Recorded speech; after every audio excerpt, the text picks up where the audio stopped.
y किसका function है, x का। तो अगर डेल्टा x 0 को टेंड कर रहा है तो डेल्टा y भी किसको टेंड करेगा, 0, क्योंकि दोनों एक दूसरे पर डिपेंड कर रहे हैं। तो क्या लिखेंगे, as delta x tends to 0 therefore delta y will also tend to 0। What is the reason, since y is a function of x। तो अगर x में डेल्टा छोटा सा है तो y में भी छोटा सा ही चेंज रहेगा। समझ में आ रहा है? तो इसको क्या लिखोगे फिर, limit delta x tends to 0 की यहाँ पे क्या रख दूंगा मैं, डेल्टा y टेंड्स टू 0। अच्छा 1 का लिमिट क्या आएगा, उसमें x है ही नहीं, तो उसका लिमिट क्या आएगा, 1 ही आएगा ना, जब x है ही नहीं। नीचे क्या रहेगा देखो, limit delta x tends to 0 delta y by delta x। अब इसमें ये वाले टर्म को कंसीडर करो, सिंस y इज अ, ये वाली लाइन पे ठीक है ना, y is a differentiable function of x। y क्या बेटा, x का डिफरेंशिएबल फंक्शन है, therefore limit delta x tends to 0 delta y by delta x, इसकी वैल्यू क्या रहेगी वो, dy बाय dx। इसको पुट करके इक्वेशन में, therefore limit delta y tends to 0 is equals to 1 by, इसकी जगह पर क्या आ जाएगा बोलो, dy बाय dx। अब इसके RHS पे ध्यान दो, फाइनाइट है इनफाइनाइट है, फाइनाइट टर्म है, क्या है बेटा, फाइनाइट टर्म है, तो हम लोग क्या लिखेंगे, as RHS right hand side of the equation is finite,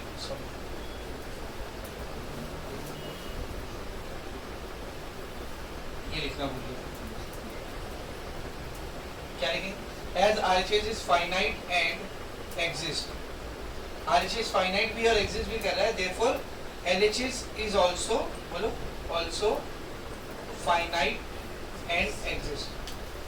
LHS भी क्या बेटा, finite भी है और exist भी कर रहा है। तो ये जो वैल्यू आपको दिख रही है, limit delta y tends to 0 delta x by delta y, ये finite भी है और exist भी कर रहा है। इसकी जगह पर क्या आएगा, dx बाय dy। अगर इसको इक्वेशन 1 बोलूं तो इक्वेशन 1 becomes, क्या बन जाएगा इक्वेशन 1, बताओ what is equation 1 then, dx by dy is equals to 1 by dy by dx। इसके आगे लिखने का where, जो उसने क्वेश्चन में दिया था, क्या, dy by dx not equal to 0। hence proof। देख रहे हो कितना सिंपल, सेम है बेटा, सेम, ठीक है। एक प्रैक्टिस करोगे इतना अच्छे से समझ में आ जाएगा। इसे वेरी मच क्या, तो डिफरेंशिएशन के दो थ्योरम हो गया। ये वाला थ्योरम भी देखो कितनी सारी बार पूछा है, इफ यू कैन सी, पहले वाले से ज्यादा बार ये वाला पूछा है। वेरी मच क्लियर, ये हो गया second theorem. Now let's see the third theorem. Third theorem is based on parametric differentiation. और डेरिवेटिव में से ना, ये तीन में से एक थ्योरम आपको रहेगा बोर्ड, आप भी बता रहा हूँ, ये तीन में से एक थ्योरम आपको बोर्ड में रहने वाला है, पक्का 100%। समझ में अच्छे से, ठीक है ना, 100 नहीं बोलूँगा, लाइफ बॉय की तरह 99.9% रहने वाला है। नहीं,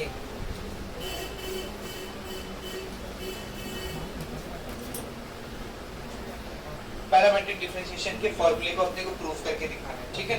तो what is the question, see क्या क्वेश्चन है देखो, if x is a function of t, y is also a function of t, are differentiable functions of parameter t। तो x और y दोनों डिफरेंशिएबल फंक्शन है, कौन से पैरामीटर का या कौन से वेरिएबल का, t वेरिएबल का, ठीक है ना।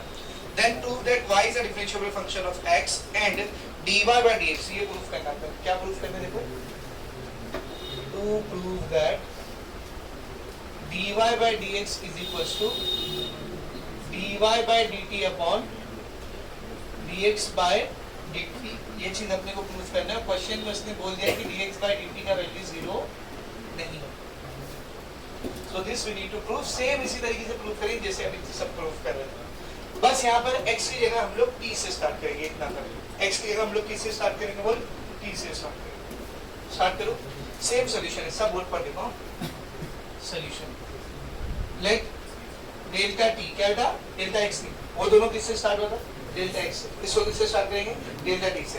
Let delta t be very small increment in t।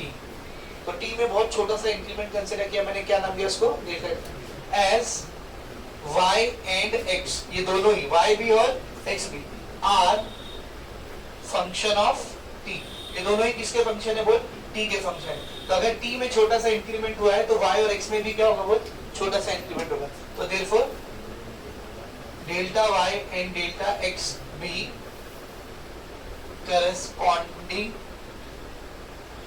Increment in y and x.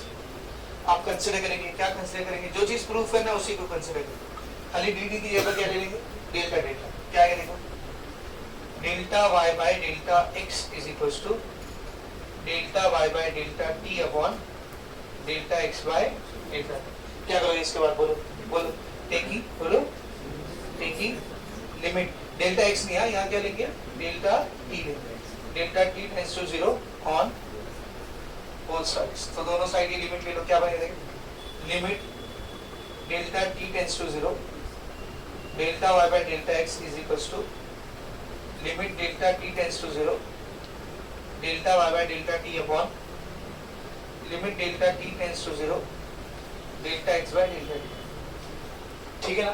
देखो यहाँ पे डेल्टा टी चलेगा, इधर पे भी चलेगा, यहाँ चलेगा क्या? यहाँ मेरे को क्या चाहिए? डेल्टा टी देगा, डेल्टा एक्स। तो बेटा एक्स किसका फंक्शन है? टी का ना। एक्स और वाई दोनों ही टी के फंक्शन है। तो एक्स अगर टी का फंक्शन है तो अगर टी में छोटा सा चेंज आया तो एक्स में भी छोटा सा चेंज आएगा। तो क्या लिखेंगे? As delta t tends to 0, अगर डेल्टा टी की वैल्यू अप्रोक्सीमेटली 0 है, देयरफॉर डेल्टा एक्स की वैल्यू भी क्या रहेगी? अप्रोक्सीमेटली 0, क्योंकि एक्स जो है वो फंक्शन है। किसका फंक्शन होता है? टी का फंक्शन। समझ में आ रहा अच्छे से? तो अब ये इक्वेशन क्या बनी? देखो, limit delta t tends to 0 की जगह पर यहाँ पे क्या रखेंगे? Delta x tends to 0 delta x tends to 0 delta y by delta x. ये दोनों ऐसे रहेंगे। Limit delta t tends to 0 delta y by delta t divided by limit delta t tends to 0 delta x by delta t. बेटा y जो है वो t का differentiable function है, तो इसकी वैल्यू क्या आएगी? dy by dt। x जो है वो t का डिफरेंशिएबल फंक्शन है, तो इसकी वैल्यू क्या आएगी? dx by dt। तो लिखेंगे इधर as y is a differentiable function of t, therefore limit delta t tends to 0 delta y by delta t, इसकी वैल्यू क्या रहेगी बोल? dy by dt and x is a differentiable function of t, therefore limit delta t tends to 0 delta x by delta t की value क्या रहेगी बोल? dx by dt। ठीक है? तो आप बताओ ये इक्वेशन क्या बनेगी फिर? therefore limit delta x tends to 0 delta y by delta x is equals to, इसकी जगह पर क्या रख देंगे हम लोग? dy बाय dt और नीचे dx बाय dt। अब इस इक्वेशन के LHS RHS होने को फाइनाइट भी है और एक्सिस भी, तो LHS भी क्या रहेगा? फाइनाइट भी रहेगा और एक्सिस भी रहेगा। हम लोग लिखेंगे as RHS is finite and exist, therefore LHS is also finite and exist। तो अगर ये भी finite और exist कर रहा है, finite भी और exist भी कर रहा है, तो बताओ इसकी वैल्यू क्या आएगी फिर?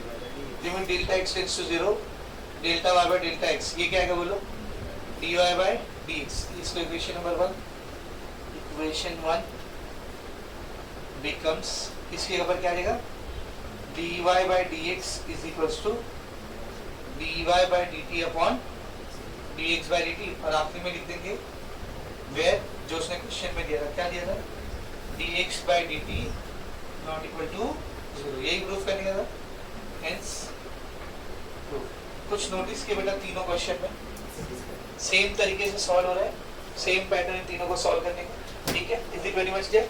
फिर बोल दूं, इसी क्वेश्चन के साथ आपको एक सिंपल क्वेश्चन चिपका के दे देगा, ऐसा पूरा बोलेगा प्रूफ करने, और लिखेगा hence find out dy by dx if y is equal to sin t, x is equal to cos t। ऐसा कोई भी एक पैरामेट्रिक का क्वेश्चन चिपका के देगा। अगर पहला वाला पूछा तो चेन रूल का क्वेश्चन देगा, दूसरा वाला पूछा तो इनवर्स फंक्शन का देगा, तीसरा वाला पूछा तो पैरामेट्रिक का देगा। दे भी सकते हैं, नहीं भी दे सकते, उसके ऊपर। समझ में आ रहा अच्छे से? तो ये हो गया आपका थर्ड थ्योरम डिफरेंशिएशन का, ये भी कई बार बोर्ड एग्जाम में आया। तो तीनों ही थ्योरम इंपॉर्टेंट है, मैं फिर रिपीट कर रहा हूँ, इन तीन में से एक थ्योरम आपको बोर्ड एग्जाम में देखने को मिलेगा पक्का। समझ में आ रहा अच्छे से क्या बोल रहे, ठीक है ना?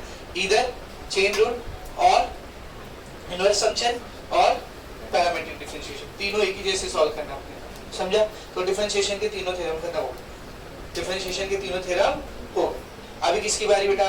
Indefinite integration. तो इंडेफिनाइट इंटीग्रेशन के थ्योरम स्टार्ट, ठीक है?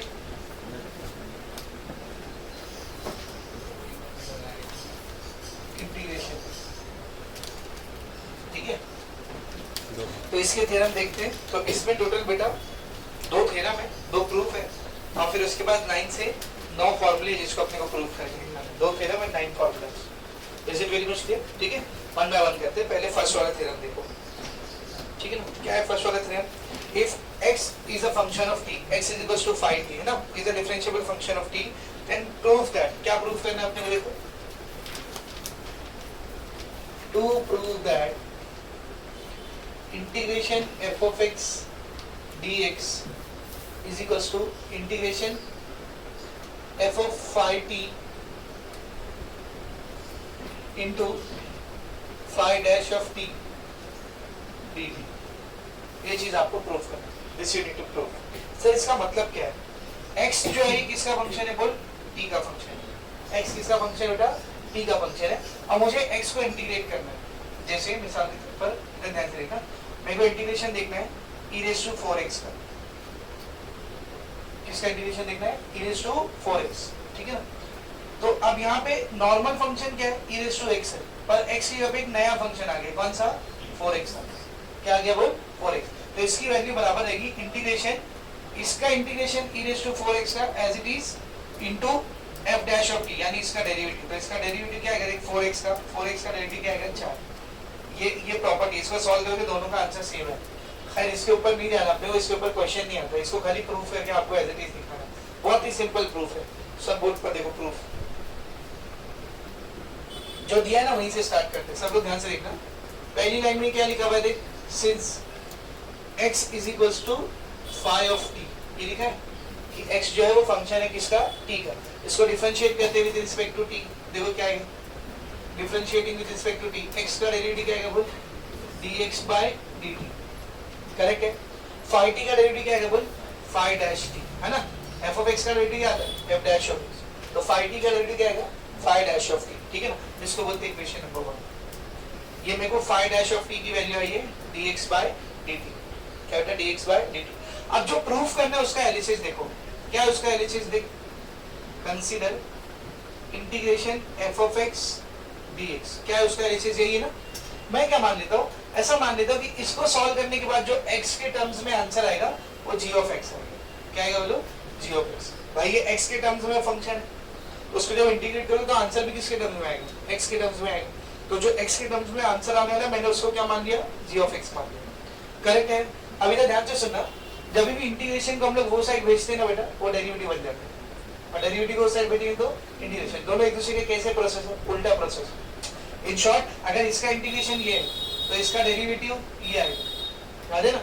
एक फंक्शन अगर इसका इंटीग्रेशन ये आ रहा है तो उल्टा करने पर, डेरिवेटिव करने पर ये आएगा। तो ऐसा समझो, लिटरली हम लोग नहीं भेजते, मैं बस आपको समझाने के लिए बोल रहा हूँ। समझो, इंटीग्रेशन वो साइड गया तो क्या बन जाएगा? डेरिवेटिव, ठीक है? तो इंटीग्रेशन वो साइड भेज दो, क्या बनेगा? f of x dx, integration उधर गया तो डेरिवेटिव, डेरिवेटिव कैसा लिखेंगे? dy dx of g of x, correct है? इसको ऐसा भी लिख सकता ना मैं, dy dx of g of x, इसको पहले लिख दो और फिर इसको लिख दो f of x dx, इसको बोलते हैं इक्वेशन नंबर 2। तो ये एक मुझे dx by dt की वैल्यू मिली phi dash of t, एक मुझे dy dash of g of x की वैल्यू मिली f of x dx, correct है? सबको यहाँ तक समझ में अच्छे से? इसमें किसी को डाउट है क्या बोलो? नहीं ना? पक्का, ठीक है? तो phi x equals to phi t दिया था उसने, वहां से अपन ने चालू की, ठीक है? एलएचएस को कंसीडर कर लिए, उसको मान लिया g of x, इंटीग्रेशन वहां भेजे, ये वाला इंटीग्रेशन वहां चले गए, क्या बन गया? वो डेरिवेटिव बन गया। समझ में आ रहा अच्छे से? इसको इक्वेशन नंबर 2 बोलते हैं। अब मैं क्या कर रहा हूँ, इसी g of x का डेरिवेटिव निकाल रहा हूँ, ध्यान से देखना, इसी g of x का डेरिवेटिव निकाल रहा हूँ, लेकिन not with respect to x but with respect to t। G of x का डेरिवेटिव निकालना मैं किसके रिस्पेक्ट से होता है टी, क्योंकि dt पिक्चर में लाना पड़ेगा ना, क्योंकि जो प्रूफ करना है उसमें क्या चाहिए थे dt, तो मैं इसका डेरिवेटिव निकाल रहा हूं with respect to what t।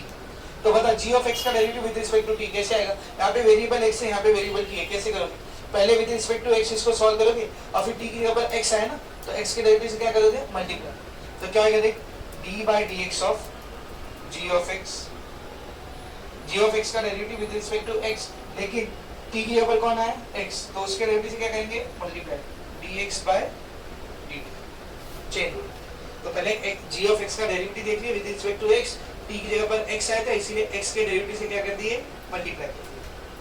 Very much clear. कौन सा रूल लगा बेटा हमने यहाँ पर चेन रूल लगा। अब जरा ध्यान से देखना इक्वेशन नंबर 2 में I have got the value of this है या नहीं, इसकी मेरे पास वैल्यू है, क्या हो जाएगी देखो इसकी वैल्यू क्या है बेटा f of x dx, correct है। और आगे क्या बचा देख dx by dt, ये कहां से आया फ्रॉम इक्वेशन नंबर 2।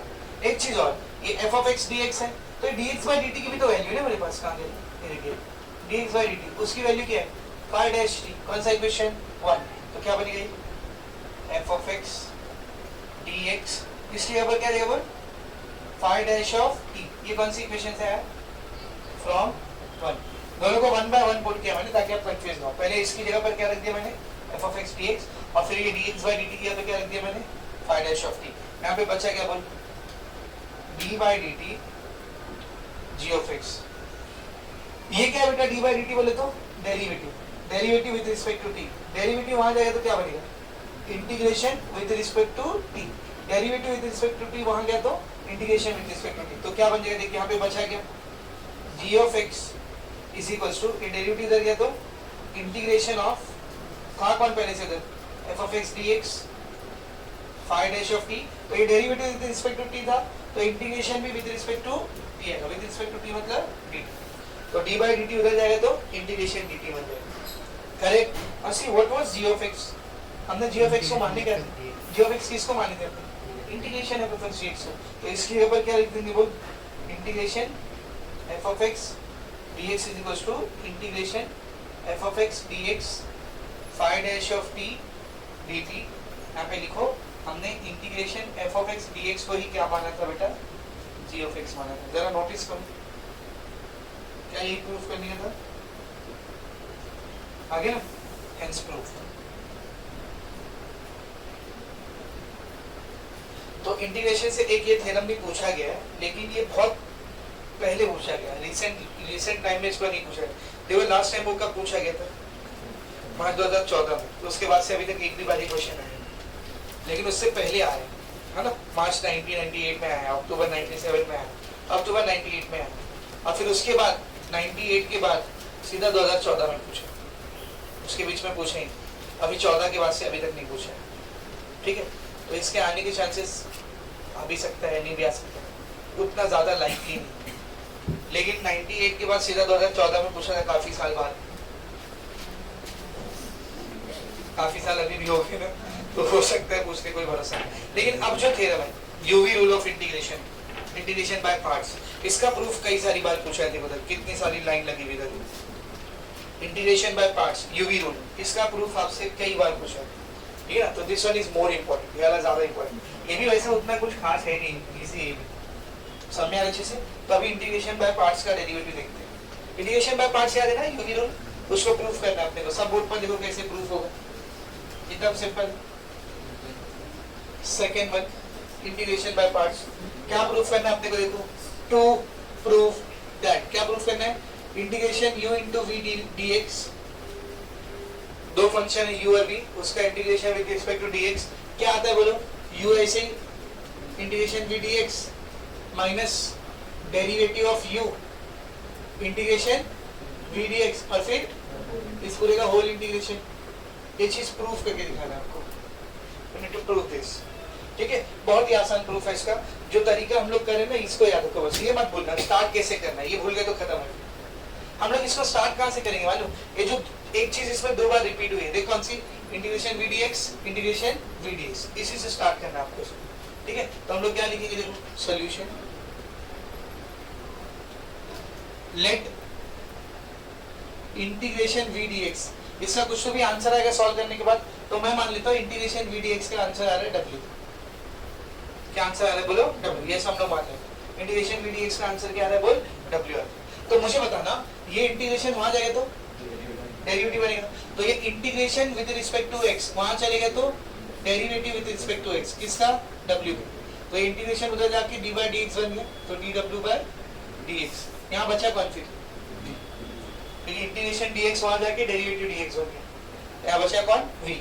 इन दोनों को हम लोग मान लेते हैं मिला करके इक्वेशन नंबर। तो पहला इंटीग्रेशन वी डी एक्स को माने डब्ल्यू माना, इंटीग्रेशन वहां गया तो क्या बन गया बोल? डेरिवेटिव बन गया। यहाँ तक समझा? सेकंड चीज, तो पहला आपको ये याद रखना है कि यहाँ से मुझे चालू करना है, और सेकंड आपको ये याद रखना है इसके बाद आप कंसीडर करोगे u इंटू डब्ल्यू का डेरिवेटिव। क्या कंसीडर करोगे बोल?